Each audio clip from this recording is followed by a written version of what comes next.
Hi friends, मैं भीम सिंह। आज हम आपसे खट्टी मीठी बातों के साथ एक नया टॉपिक लेकर आए आपके सामने, साइबर सुरक्षा एक जागरूकता। देखिए, जब से डिजिटलाइज युग हुआ है, कहने का मतलब है कि हमारे सारे काम जब से डिजिटलाइज हुए हैं, तो हमें साइबर सुरक्षा की जागरूकता ज़रूरी हो गई है। यदि हम साइबर सुरक्षा से हमारे डिजिटलाइज डेटा को नहीं बचा पाएंगे तो हमारा बहुत सारा नुकसान हो जाएगा। अरबों खरबों नुकसान हो सकता है। एनीवे आपका सॉफ्टवेयर का नुकसान हो सकता है, डेटा का नुकसान हो सकता है, या आपको आर्थिक भी नुकसान हो सकता है यदि हमने साइबर सुरक्षा से हमारे डिजिटलाइज कंप्यूटरों को, डाटा को नहीं बचाया। तो आज आईटी और आईटी सिस्टम हमारे दैनिक जीवन में व्यापक और अभिन्न अंग बन चुका है। मतलब कहने का मतलब है कि आईटी जो सेक्टर है वो हमारा जीवन का इन द मॉर्निंग से लेकर इन द गुड नाइट तक का अभिन्न अंग बन चुका है। जैसे कि आज ऑनलाइन लेन देन, ऑनलाइन बैंकिंग, ऑनलाइन खरीदारी, डेबिट कार्ड का उपयोग, क्रेडिट कार्ड उपयोग, बिजली का बिल, पानी का बिल, ऑनलाइन आधुनिक जीवन का अहम हिस्सा बन चुके हैं। सारे के सारे हमारे आधुनिक जीवन के अहम हिस्सा थे। या कह सकते हैं कि हमारा ऐसा कोई काम नहीं है जो बिना आपका इंटरनेट या बिना कोई कंप्यूटर के आपका होता हो। हर काम में कहीं ना कहीं कुछ न कुछ हमें इसकी ज़रूरत, आवश्यकता होती है। हम खरीदारी, शिक्षा, मनोरंजन, व्यवसाय, हर काम में कहीं ना कहीं इसका हम कंप्यूटर का उपयोग करते रहते हैं। या ये कह सकते हैं कि इसलिए हमारी व्यक्तिगत जानकारी जैसे medical records, school college record आदि सभी प्रकार के विवरण इन कंप्यूटरों में जमा किए जाते हैं। हमारी सूचनाएं, या कह सकते हैं सीधे हमारी जितनी भी सूचनाएं होती हैं वो सारी कहीं ना कहीं इंटरनेट पर सेव हो जाती है, और उसका कहीं ना कहीं जो हैकर्स होते हैं, साइबर वाले होते हैं, जो कहीं ना कहीं उसका मिसयूज कर लेते हैं। तो इन्हीं पर हम बात करें। साइबर सुरक्षा को कंप्यूटर सुरक्षा के रूप में भी जाना जाता है। साइबर सुरक्षा को हम कंप्यूटर सुरक्षा के रूप में भी जान सकते हैं।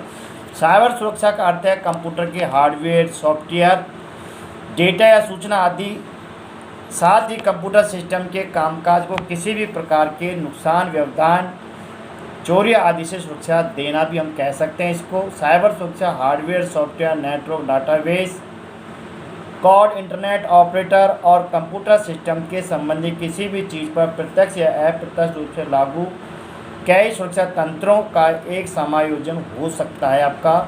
और कंप्यूटर पर बढ़ती हुई निर्भरता और समाज में बढ़ते हुए इंटरनेट और स्मार्टफोन के उपयोग की वजह से साइबर सुरक्षा अब प्रतिदिन और महत्वपूर्ण हो चुका है। कह सकते हैं, सीधा सीधा कह सकते हैं कि हमारा बिना साइबर सुरक्षा के हमारा जो भी डाटा है या हमें बिल्कुल भी सुरक्षित नहीं है इसके द्वारा।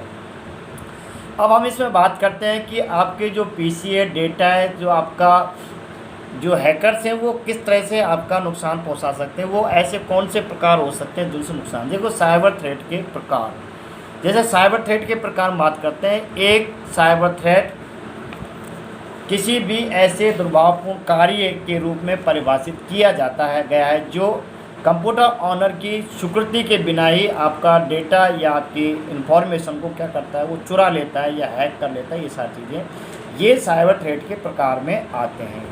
अब देखिए, हम प्रकारों में सबसे पहले बात करते हैं मेलवेयर।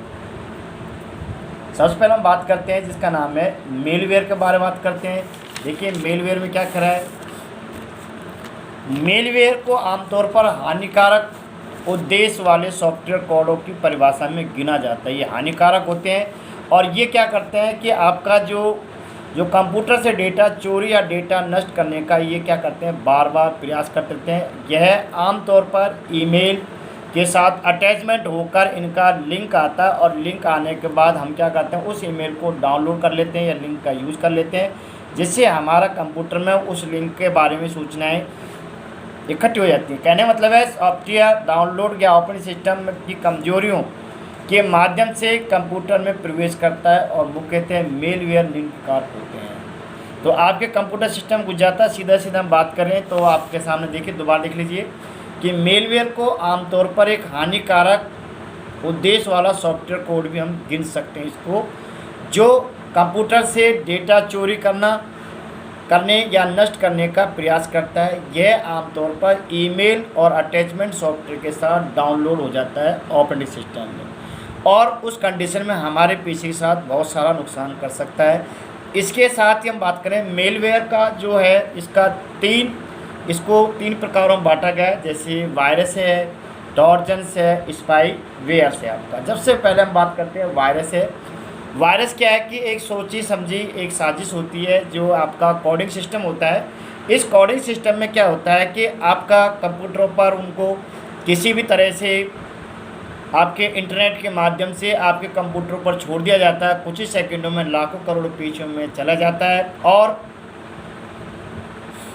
और आपका हजारों लाखों करोड़ों का डाटा को हैक कर लिया जाता है या उसको नुकसान कर दिया जाता है, करप्टेड कर दिया जाता है और जो वो दोबारा काम नहीं आता है। ये सारी चीज़ें कौन करता है? वायरस करता है। और वायरस की वजह से आपका क्या देखिए, और इसमें बात कर रहे हैं कंप्यूटर वायरस फैलाने का सबसे आम तरीका, वायरस को किसी भी ईमेल अकाउंट के साथ क्या करते हैं, एड्रेस के साथ बुक में दर्ज कर दिया जाता है, मतलब ऐड कर दिया जाता है। ठीक है ना? ऐड करने का कई बार वायरस सीधे तौर पर नुकसान नहीं पहुंचाता, लेकिन जब वायरस अपनी प्रकृति लगातार बनाता जारी करता रखता है तो नेटवर्क भारी ट्रैफिक की वजह से अंत में धीमा पड़ जाता है। कई बार क्या होता है कि आपका जो ये हमारे पास वायरस है ये इस तरह का नुकसान नहीं कर पाता, परंतु क्या है कि आपके पीसी पर भारी लोड डाल दिया जाता है। भारी लोड का मतलब है आपका पीसी धीमा पड़ जाता है। इस तरह से कंप्यूटर की वर्किंग को काफ़ी धीमा कर दिया जाता है, स्लो कर दिया जाता है। ये आपका वायरस का सबसे बड़ा इफेक्ट होता है आपके कंप्यूटर पर। अब वायरस बहुत सारे होते हैं, जैसे आपके सामने एलू, आई लव यू और भी बहुत सारे नाम हो सकते हैं। और एंटीवायरस हैं जैसे क्यूकिल है, मेकेप है, अवीरा है, अवेस्ता है, इस तरह के एंटीवायरस हैं। आपको जो सपोर्ट करे वो एंटीवायरस आप अपने कंप्यूटर में डालें और डालने के बाद 10 दिन में 5 दिन में उसको क्या कराएं, स्कैन करें फाइल को, और उसका समय समय पर अपडेट आया तो वो अपडेट भी आप उसमें डालें एंटीवायरस का। ठीक है, तो इसमें हम बात कर रहे थे वायरस में। वायरस का हमने देखा छोटा सा रूप कि ये क्या करता है कि वायरस आपके कोई सॉफ्टवेयर प्रोग्राम्स हैं, ईमेल्स हैं, उनके साथ ये जुड़ कर जाता है जिनको हम स्कैन नहीं कराते और वो हमारे कंप्यूटर में फैल जाता है, मतलब पोर्टली खुल जाती है। खुलने के बाद मतलब है कि आपका डेटा नुकसान कर सकता है। टॉर्जन वायरस क्या होते हैं कि ये टॉर्जन वायरस क्या करते हैं, दूसरे कंधे पे बंदूक चलाते हैं।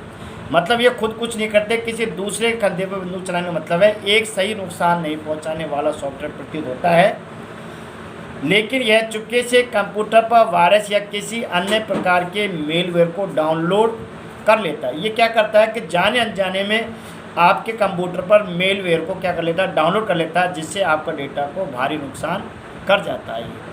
ये इसका सबसे बड़ा इसका बैकड्रॉ है ट्रोजन हॉर्स का। ये खुद कुछ नहीं करता है परंतु दूसरों को ये उत्साहित करता है, तो इसको ये कर, तो ये कर, जैसे हम करते हैं आपस में लेकर परिवारों में, तो इसी तरह से करता है। अगला इसी का पार्ट है स्पाईवेयर।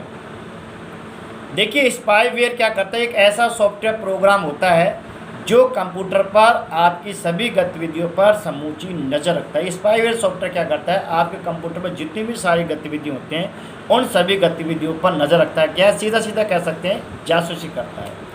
यह आपकी सभी गतिविधियों को रिकॉर्ड करता है, ये पूरा मेंटेन करता है, रिकॉर्ड करता है। जैसे आपका एक एम्प्लॉय करता है, कर्मचारी करता है, या एक बॉडीगार्ड कह सकते हो करता है, इस तरह से। जैसे वेबसाइट ब्राउजिंग का इत्यादि का काम आपका स्पाईवेयर एक और रूप से कीलॉगर सॉफ्टवेयर भी होता है। कीलॉगर सॉफ्टवेयर का मतलब होता है, कीलॉगर सॉफ्टवेयर होता है कि कीलॉगर आपके सभी किस्टॉस रिकॉर्ड रखता है। कुछ ही कीलॉगर्स आप कंप्यूटर का एक नियमित अवधि पर क्या करते हैं कि स्क्रीनशॉट लेते हैं। कीलॉगर्स का मतलब है कुछ ऐसे सॉफ्टवेयर आपके कुछ ऐसे हैकर्स हैं जो आपके कंप्यूटर में कुछ ऐसे सॉफ्टवेयर डालते हैं, वो क्या करते हैं कि उनका आपका पूरा जो आप इंटरनेट पर काम करते हैं, कंप्यूटर काम करते हैं, उसका सारा रिकॉर्ड रखते हैं और समय समय पर अपने जो हैकर्स हैं उनको क्या करते हैं, आपके कंप्यूटर इन्फॉर्मेशन का स्क्रीनशॉट भी दे देते हैं। कीलॉगर द्वारा रिकॉर्ड किया हुआ डेटा बाद में जिस भी व्यक्ति संस्था ने इसे इंस्टॉल किया है उसे क्या करते हो, भेज दिया जाता है, जिससे कि आपके कंप्यूटर को हैक किया जा सके, आपके कंप्यूटर में बहुत सारी समस्याएं पैदा की जा सकें। इसके बाद है इसमें आप स्पाईवेयर से सावधानियां क्या क्या बरतें हैं। देखिए जब भी कोई हैकर्स होता है तो हैकर से दोनों चीज़ें चलती हैं, पॉजिटिव और नेगेटिव।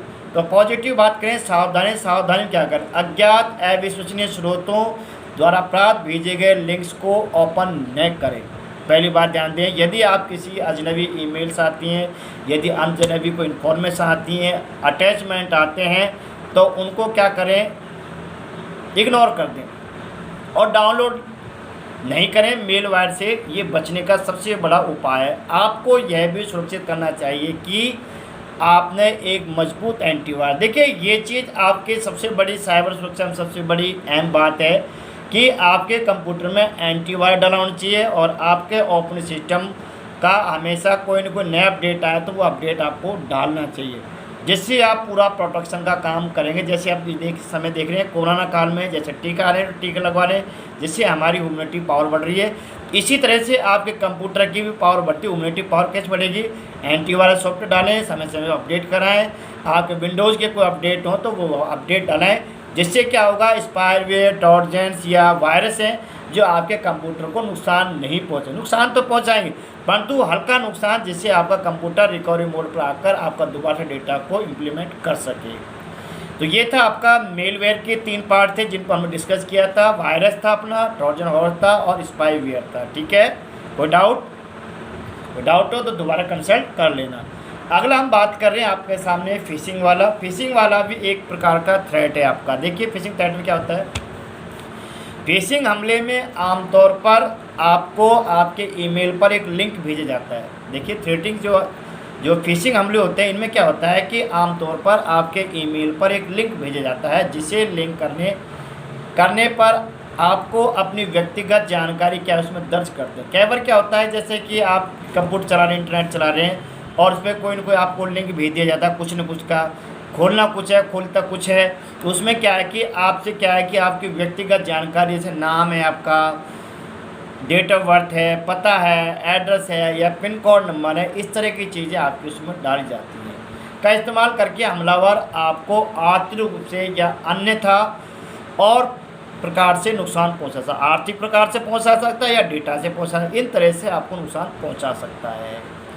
दोबारा सुन लीजिए, फिशिंग में क्या होता है कि आपकी ईमेल के साथ कोई लिंक भेजा जाता है जिसमें आपकी व्यक्तिगत जानकारी उसमें क्या की कराई जाती है। इससे व्यक्तिगत जानकारी मतलब नेम, एड्रेस हो सकता है, पिन कोड भी हो सकता है, डेट ऑफ बर्थ हो सकता है, एनी अदर और कुछ भी इन्फॉर्मेशन हो सकती है।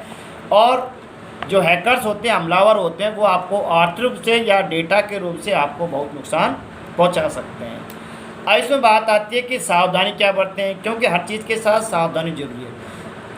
फिशिंग ईमेल्स में स्पैम ईमेल के मुकाबले से ज़्यादा खतरनाक होती हैं ये, और आप ईमेल को खोलने से पहले उनके स्रोतों की जांच कर लें। मतलब जब भी आप ईमेल खोलें, आपके पास कोई ईमेल आए तो ये चेक कर लें कि आपको किसी जाने पहचाने ने वो ईमेल भेजी है नहीं भेजी है।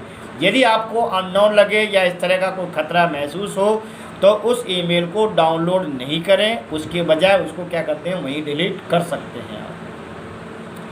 अगर आपको ऐसा लगता है कि ईमेल भेजने वाले के बारे में आपको कोई जानकारी नहीं है तो आप उस ईमेल को ओपन नहीं करें। ऐसा करके आप फिशिंग अटैक से आप बच सकते हैं। वही आपके घर में कोई अननोन आदमी आ जाए और आपको जाने न पहचाने और तुम मेरा रिश्तेदार मेहमान बनाए, तो इस तरह की कंडीशन से आप बच सकते हैं। यदि आपने उससे टॉकिंग वे करा तो कहीं ना कहीं आपको नुकसान पहुंचा के ही जाएगा, और टॉकिंग वे नहीं करा और आपने सीधा कह दिया टाटा बाय बाय, तो इसका मतलब है फिशिंग से आप हमले से बच चुके हैं। क्लियर? तो ये था आपका फिशिंग हमला। आगे हम अगला डिस्कस करेंगे, अगले टॉपिक में आपसे बात करेंगे कि पासवर्ड हमले, डिनायल ऑफ सर्विस के बारे में। तो आज के लिए इतना ही काफ़ी है। Thank you, see you again tomorrow, best of luck.